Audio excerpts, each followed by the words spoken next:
Jesus was at Capernaum in Galilee.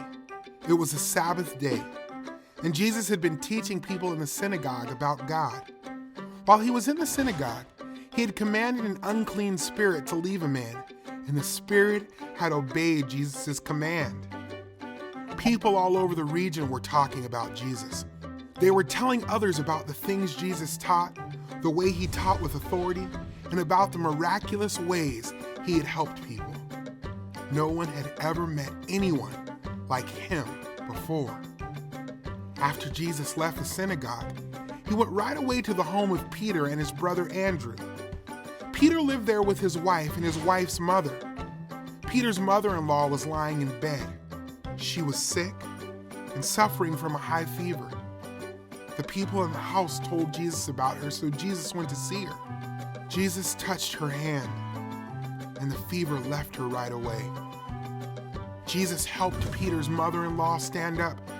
She didn't just feel a little better, she was completely better. She wasn't sick anymore because Jesus had healed her. Right away, the woman began to serve Jesus and the others there.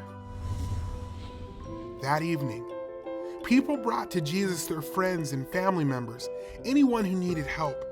So many people came, it looked as if the whole town was standing outside the door, waiting to see Jesus. These people were sick. Some of them had unclean spirits. The people had heard about Jesus and how he had healed people and drove out unclean spirits. They hoped Jesus would help them too. Jesus did help the people who came to him. He spoke a word to make the unclean spirits go away. He put hands on the people who were sick and he healed them. Jesus did these things so the words of Isaiah the prophet would come true. In the Old Testament, Isaiah had written about Jesus. He himself took our weaknesses and carried our diseases.